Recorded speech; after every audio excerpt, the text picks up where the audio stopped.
സ്വാഗതം. നമ്മുടെ നാട്ടില് ഈ റബ്ബർ കൃഷി ചെയ്യുന്നവർക്കെല്ലാം ഒരുപോലെ തലവേദനയാണ് ഈ കള. അതെ, തീർച്ചയായും. അപ്പോൾ അതിനെ എങ്ങനെ സ്വാഭാവികമായ രീതിയിൽ നിയന്ത്രിക്കാം, അതാണ് ഇന്നത്തെ നമ്മുടെ ചർച്ച. നല്ല വിഷയം. ഇതിനുവേണ്ടി നമ്മൾ പ്രധാനമായും നോക്കുന്നത് കണ്ണൂർ സ്വദേശിയായ ഒരു യുവ പ്രകൃതി കർഷകനുണ്ട്, അനൂപ് രാജൻ. അദ്ദേഹത്തിന്റെ നാച്ചുറൽ ഫാമേഴ്സ് കേരള എന്നൊരു ബ്ലോഗുണ്ട്.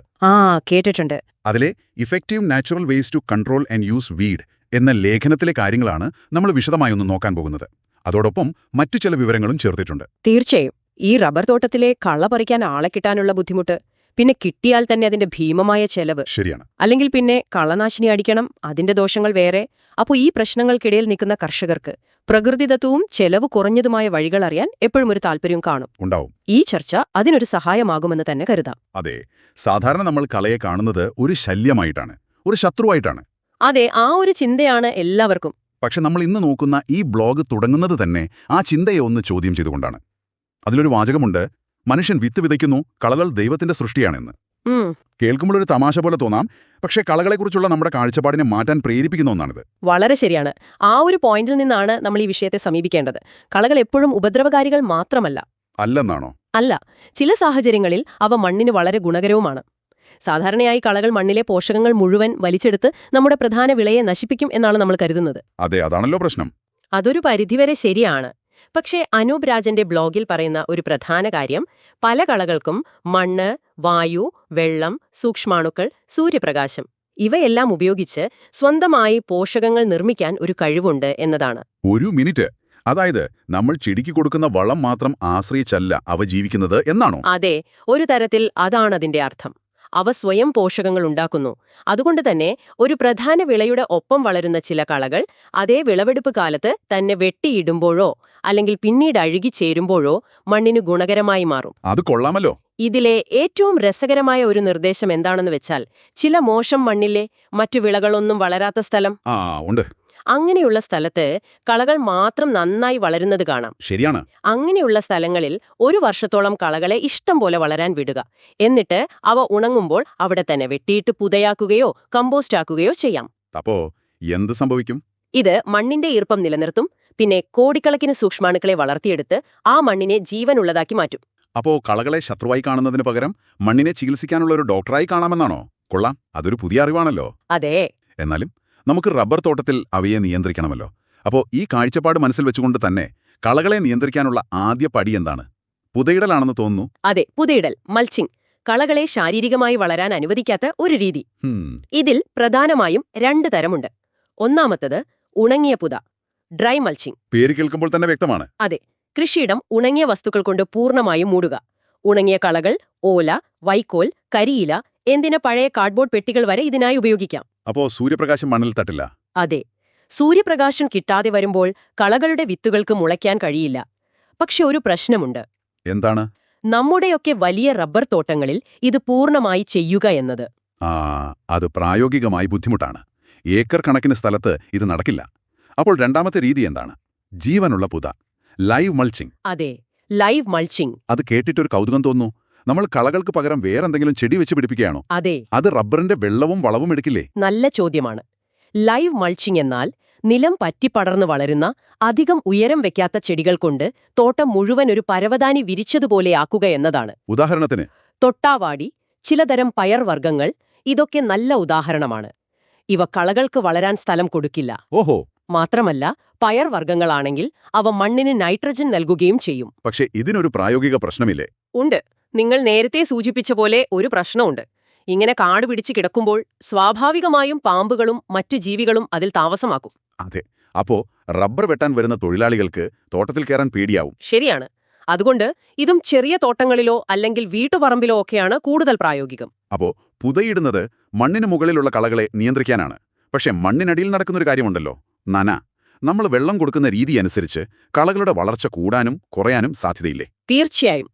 ജലസേചന രീതികൾക്ക് കള നിയന്ത്രണത്തിൽ വലിയ പങ്കുണ്ട്. ഉറവിടത്തിൽ 3 രീതികളെക്കുറിച്ച് പറയുന്നുണ്ട്. ഒന്ന്, സ്പ്രിംഗ്ലറുകൾ. അത് തോട്ടം മുഴുവൻ നനയ്ക്കുമല്ലോ. അതെ, ഒരുപോലെ നനയ്ക്കും. ഫലമോ, റബ്ബറിനൊപ്പം കളകളും തഴച്ചു വളരും.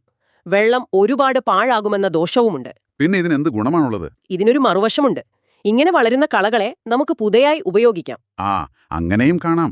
എന്നാലും അതിലും നല്ല വഴികളുണ്ടാവുമല്ലോ. ഉണ്ട്. രണ്ടാമത്തെ രീതിയാണ് തുള്ളിനന, ഡ്രിപ്പ് ഇറിഗേഷൻ. അത് ചെടികളുടെ ചുവട്ടിലേക്ക് മാത്രമാണല്ലോ വെള്ളം കൊടുക്കുന്നത്. അതെ. അതുകൊണ്ട് തോട്ടത്തിലെ മറ്റു ഭാഗങ്ങളിൽ കള വളരുന്നത് കാര്യമായി കുറയും. വെള്ളം ലാഭിക്കാനും നല്ലതാണ്. ഇതിലും മികച്ച രീതിയുണ്ടോ? ഉണ്ട്. ഏറ്റവും മികച്ച രീതിയായി ബ്ലോഗിൽ പറയുന്നത് ഭൂഗർഭ ജലസേചനമാണ്, അണ്ടർഗ്രൗണ്ട് ഇറിഗേഷൻ. അതെങ്ങനെയാണ്? ഡ്രിപ്പ് പൈപ്പുകൾ മണ്ണിനടിയിലൂടെ ഇട്ട് ചെടിയുടെ വേരിനടുത്തേക്ക് നേരിട്ട് വെള്ളം എത്തിക്കുന്ന രീതിയാണിത്. മണ്ണിന്റെ മുകൾ പരപ്പ് എപ്പോഴും ഉണങ്ങിയിരിക്കും. അപ്പോ കളകളുടെ വിത്തുകൾക്ക് മുളയ്ക്കാനുള്ള അവസരമേ കിട്ടില്ല. അതാണ് അതിന്റെ മെച്ചം. ഓക്കേ, അപ്പോ പുതയിട്ടു, നന നിയന്ത്രിച്ചു. ഇനി നമുക്ക് ഈ വിഷയത്തിലെ ഏറ്റവും വ്യത്യസ്തമായ ഒരു ആശയത്തിലേക്ക് വരാം. ശരി. ഇതൊരു കളനിയന്ത്രണ മാർഗം മാത്രമല്ല, ഒരുപക്ഷെ ഒരു പുതിയ വരുമാന മാർഗം കൂടിയാണ്. നമ്മൾ സംസാരിക്കുന്നത് ബയോളജിക്കൽ വീഡ് കൺട്രോൾ അഥവാ ജീവനുള്ള കളവെട്ടു യന്ത്രങ്ങളെക്കുറിച്ചാണ്. ആടുകൾ. അതെ, ആടുകൾ. ഒന്ന് നിർത്തു, ആടുകളോ? കളവെട്ടാൻ ആടുകളെ ഉപയോഗിക്കുക എന്നാണോ പറയുന്നത്? ഇത് ശരിക്കും നടക്കുന്ന കാര്യമാണോ? അതെ, ഇത് ലോകത്തിന്റെ പല ഭാഗങ്ങളിലും വളരെ വിജയകരമായി ഉപയോഗിക്കുന്ന ഒരു രീതിയാണ്. ഇതിനെ ഗോഡ്സ്കേപ്പിംഗ് എന്ന് പറയും. ഗോഡ്സ്കേപ്പിംഗ്. ആടുകളുടെ ഏറ്റവും വലിയ പ്രത്യേകത അവയുടെ ഭക്ഷണ രീതിയാണ്. മുള്ളുള്ള കുറ്റിച്ചെടികൾ, പടർന്നു കയറുന്ന വള്ളികൾ, എന്തിന് ചില വിഷമുള്ള ഇലകൾ വരെ മിക്കവാറും എല്ലാം അവ തിന്നു. പശുക്കളെ കൊണ്ട് ഇത് നടക്കില്ലേ? ഇല്ല, അവയ്ക്ക് തടി കൂടുതലാണ്. പിന്നെ മുള്ളുള്ള ചെടികൾ ഒഴിവാക്കും. അതുകൊണ്ട് റബ്ബർ തോട്ടങ്ങൾ പോലുള്ള ഇടങ്ങളിൽ അവ അത്ര ഫലപ്രദമല്ല.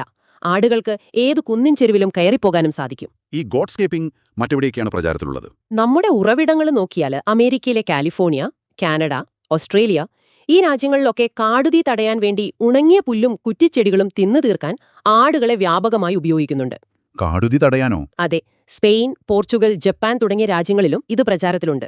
ജപ്പാനിൽ പാർക്കുകളിലും കുന്നിൻചെരുവുകളിലും പുൽവെട്ടുന്ന യന്ത്രങ്ങൾക്ക് പകരമായി ആടുകളെ ഉപയോഗിക്കുന്നു. അപ്പോൾ നമ്മുടെ നാട്ടിലോ? കേരളത്തിൽ ഇതിന് സാധ്യതയുണ്ടോ? എന്തുകൊണ്ട് പാടില്ല?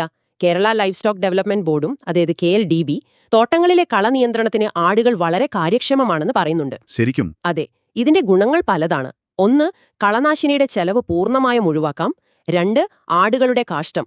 അത് മണ്ണിന് കിട്ടാവുന്നതിൽ വച്ച് ഏറ്റവും നല്ല ജൈവവളമാണ്. അത് ശരിയാണ്. മൂന്നാമത്തെ കാര്യം, ആട്ടിൻകുട്ടികളെ വിൽക്കുന്നതിലൂടെ കർഷകന് ഒരു അധിക വരുമാനം കൂടി കിട്ടും.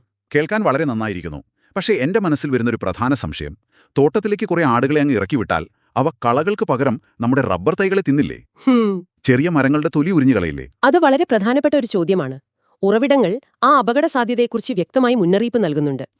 ആടുകൾ തോട്ടത്തിലെ ചെറിയ തൈകളും മരങ്ങളുടെ തൊലിയും തിന്നാൻ നല്ല സാധ്യതയുണ്ട്.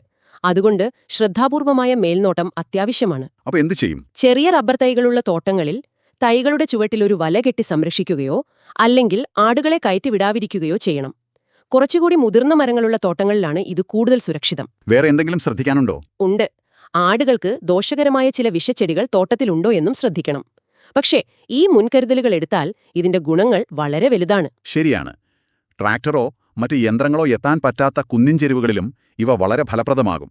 തീർച്ചയായും. ആടുകളല്ലാതെ മറ്റ് ചില രീതികൾ കൂടി നമ്മുടെ ഉറവിടത്തിൽ പറയുന്നുണ്ടല്ലോ. ചെടികൾ നടുന്ന രീതിയിലും വ്യത്യാസം വരുത്താമെന്ന് പറയുന്നുണ്ടല്ലോ. അതെ, വളരെ ലളിതമായ ഒരു കാര്യമാണത്. ചെടികൾ അടുത്തടുത്ത് നട്ടാൽ അവയുടെ ഇലകൾ വളർന്ന് ഒരു കുട പോലെയാകും. അപ്പൊ താഴെ വെയിൽ കിട്ടില്ല. അതെ, താഴെ കളകൾക്ക് വളരാൻ ആവശ്യമായ സ്ഥലവും സൂര്യപ്രകാശവും കിട്ടാതെ വരും. വേറൊരു കാര്യം കൂടി പറഞ്ഞിരുന്നല്ലോ, ചകിരിച്ചോറ് കൊണ്ടുള്ള മാറ്റുകൾ. Coconut fibre mats. ഇത് നിലത്ത് വിരിച്ചാൽ കളകൾ മുളയ്ക്കുന്നത് തടയാം. കുറച്ചു വർഷങ്ങൾ കഴിയുമ്പോൾ ഇത് മണ്ണിൽ അലിഞ്ഞു ചേർന്ന് വളമായി മാറുകയും ചെയ്യും. കൊള്ളാം. ഇത്രയും കാര്യങ്ങൾ പറഞ്ഞ സ്ഥിതിക്ക് കളനിയന്ത്രണത്തിലെ ഏറ്റവും പ്രധാനപ്പെട്ട 2 അടിസ്ഥാന നിയമങ്ങളിലേക്ക് വരാം. ഇത് ചെയ്തില്ലെങ്കിൽ മറ്റെന്ത് ചെയ്തിട്ടും വലിയ കാര്യമില്ലെന്ന് തോന്നുന്നു. ഒന്നാമത്തത് വിത്ത് നിയന്ത്രണമാണ്. എന്താണ് ഇതിലെ അടിസ്ഥാന നിയമം? ഇതിലെ അടിസ്ഥാന നിയമം ഇതാണ്: കളച്ചെടികളെ വിത്തുൽപാദിപ്പിക്കാൻ ഒരിക്കലും അനുവദിക്കരുത്. ഒരിക്കലും? അതെ. ഇവിടെയാണ് നമ്മൾ ഏറ്റവും വലിയ തെറ്റുവരുത്തുന്നത്. ഒരു കളച്ചെടി പൂവിട്ട് കണ്ടാൽ നമ്മൾ വിചാരിക്കും, പിന്നെ പറിക്കാം എന്ന്. ശരിയാണ്, മടി പിടിക്കും. പക്ഷേ ആ ഒരൊറ്റ ചെടിയിൽ നിന്ന് വീഴുന്ന 100 കണക്കിന് വിത്തുകൾ അടുത്ത 10 വർഷത്തേക്കുള്ള തലവേദനയാണ് നമുക്ക് തരുന്നത്. 10 വർഷമോ? അതെ, കാരണം ചില കളകളുടെ വിത്തുകൾ 5 മുതൽ 10 വർഷം വരെ ഒരു കേടുപാടുമില്ലാതെ മണ്ണിൽ കിടക്കും. എന്നിട്ടോ? മഴയും വെയിലും കിട്ടുമ്പോൾ അവ മുളച്ചു പൊങ്ങും. അതുകൊണ്ട് പൂക്കൾ വിരിഞ്ഞ് ഉണങ്ങാൻ തുടങ്ങുമ്പോൾ തന്നെ അവയെ വെട്ടിമാറ്റുകയോ പിഴുതു കളയുകയോ ചെയ്യണം. അതായത് പ്രശ്നം തുടങ്ങുന്നതിന് മുൻപേ തടയില്ല. കളകൾ ചെറുപ്പത്തിൽ ദുർബലമായിരിക്കുമ്പോൾ തന്നെ പിഴുതുമാറ്റുന്നതാണ് എളുപ്പം. കൃത്യമായി പറഞ്ഞാൽ അത് തന്നെ. ഇനി നിങ്ങൾക്ക് കളകളെ ലൈവ് മൾച്ചിങ്ങിനായി നിലനിർത്താനാണ് പദ്ധതിയെങ്കിൽ പോലും അവയുടെ വിത്തുകൾ ഉണ്ടാവുന്ന ഭാഗം, അതായത് തലപ്പ്, കൃത്യസമയത്ത് വെട്ടിമാറ്റാൻ ശ്രദ്ധിക്കണം. ശരി. ഇനി രണ്ടാമത്തെ മുന്നറിയിപ്പ് കളനാശിനികളെക്കുറിച്ചാണ്. ഇതിനെക്കുറിച്ച് ഉറവിടം വളരെ ശക്തമായ ഭാഷയിലാണ് സംസാരിക്കുന്നത്. അതെ, വളരെ വ്യക്തമായി പറയുന്നുണ്ട്. കളനാശിനികൾ ഒരിക്കലും ഉപയോഗിക്കരുത് എന്ന്. ഒരിക്കലും. പ്രത്യേകിച്ച് ഗ്ലൈഫോസേറ്റ് അടങ്ങിയ റൗണ്ടപ്പ് പോലുള്ളവ. ഇവയ്ക്ക് വില കുറവാണ്. അതുകൊണ്ട് കർഷകർ വ്യാപകമായി ഉപയോഗിക്കാറുണ്ട്. എന്താണ് അതിന്റെ പ്രശ്നം? ഇതിന്റെ പ്രശ്നം എന്താണെന്ന് വെച്ചാൽ അത് കളകളെ മാത്രമല്ല മണ്ണിലുള്ള കോടിക്കണക്കിന് സൂക്ഷ്മാണുക്കളെ കൂടി നശിപ്പിക്കുന്നു. ഓഹോ. ഈ സൂക്ഷ്മാണുക്കളാണ് മണ്ണിന്റെ ജീവൻ. അവ ഇല്ലാതാവുമ്പോൾ മണ്ണ് ഫലത്തിൽ മരിക്കുന്നു. പിന്നെ എന്ത് വളമിട്ടിട്ടും കാര്യമില്ലാതാവും. ആരോഗ്യ പ്രശ്നങ്ങളോ? അതുമുണ്ട്. ഇതിന് പുറമെയാണ് ക്യാൻസറിന് കാരണമാകുമെന്നതുൾപ്പെടെയുള്ള ഗുരുതരമായ ആരോഗ്യ പ്രശ്നങ്ങളെക്കുറിച്ചുള്ള തെളിവുകൾ ഇപ്പോൾ പുറത്തുവരുന്നത്. അപ്പോൾ ഇത്രയും കേട്ടതിൽ നിന്ന് നമ്മൾ എന്താണ് മനസ്സിലാക്കേണ്ടത്? ഈ പറഞ്ഞ ഏതെങ്കിലും ഒരു രീതി, ഉദാഹരണത്തിന് ആടുകളെ വളർത്തുന്നത്, ഒരു ഒറ്റമൂലിയായി പ്രവർത്തിക്കുമോ? ഇല്ല, ഒരിക്കലുമില്ല. ഉറവിടം തന്നെ ആ കാര്യം വ്യക്തമാക്കുന്നുണ്ട്. മുകളിൽ പറഞ്ഞ രീതികളൊന്നും ഒരുപക്ഷെ നിങ്ങൾക്ക് ഒറ്റയ്ക്ക് ഫലപ്രദമായെന്ന് വരില്ല എന്ന്. പിന്നെ എങ്ങനെയാണത് ചെയ്യേണ്ടത്? ഘടന, അവിടെ വളരുന്ന കളകളുടെ തരം എല്ലാം പരിഗണിക്കണം. അതെ, ഇതൊക്കെ അനുസരിച്ച് പല രീതികളും ഒരുമിച്ച് പരീക്ഷിക്കേണ്ടി വരും. ആടുകളെ ഉപയോഗിക്കുന്നതിനൊപ്പം വിത്തു നിയന്ത്രണവും കർശനമായി പാലിക്കുക. ചിലയിടങ്ങളിൽ പുതയിടുക, ജലസേചനം ക്രമീകരിക്കുക, അങ്ങനെ ഒരു സംയോജിത മാർഗമാണ് വേണ്ടത്. ശരിയാണ്. ഇനി നിങ്ങൾക്ക് ആലോചിക്കാൻ വേണ്ടി ഒരു കാര്യം കൂടി പറയാം. പറയൂ. ഈ ചർച്ചയുടെ തുടക്കത്തിൽ നമ്മൾ പറഞ്ഞൊരു ആശയം ഓർമ്മയുണ്ടോ? ചില മോശം മണ്ണിൽ കളകൾ മാത്രമേ നന്നായി വളരൂ എന്ന്. ഓർക്കുന്നു. അങ്ങനെയുള്ള സ്ഥലങ്ങൾ ഒരു വർഷത്തേക്ക് വെറുതെയിട്ട് കളകളെ വളരാൻ വിട്ട് പിന്നീട് അവയെ കമ്പോസ്റ്റാക്കി മണ്ണിനെ ഫലഭൂയിഷ്ടമാക്കാമെന്ന ഒരു നിർദ്ദേശവും നമ്മുടെ ഉറവിടത്തിലുണ്ട്. ഇത് കളകളെ സ്ഥിരം ശത്രുവായി കാണുന്നതിനു പകരം മണ്ണിനെ പുനരുജ്ജീവിപ്പിക്കാനുള്ള ഒരു ഉപകരണമായി കാണാനാണ് നമ്മൾ പ്രേരിപ്പിക്കുന്നത്. നിങ്ങളുടെ തോട്ടത്തിലെ ഫലമില്ലാത്തതെന്ന് തോന്നുന്ന ഒരു ഭാഗത്ത് ഈ ആശയം എങ്ങനെ പ്രയോജനപ്പെടുത്താമെന്നൊന്ന് ചിന്തിച്ചു നോക്കൂ. വളരെ നല്ലൊരു ചിന്തയാണത്. കൂടുതൽ വിവരങ്ങൾക്കായി ഈ ചർച്ചയിൽ പരാമർശിച്ച ബ്ലോഗുകളും മറ്റു ഉറവിടങ്ങളും നിങ്ങൾക്ക് സന്ദർശിക്കാവുന്നതാണ്. ശരി. ഈ വിവരങ്ങൾ മറ്റുള്ളവരുമായി പങ്കുവയ്ക്കുമ്പോൾ ദയവായി അവയുടെ ഉറവിടം വ്യക്തമാക്കാൻ മറക്കരുത്. നന്ദി.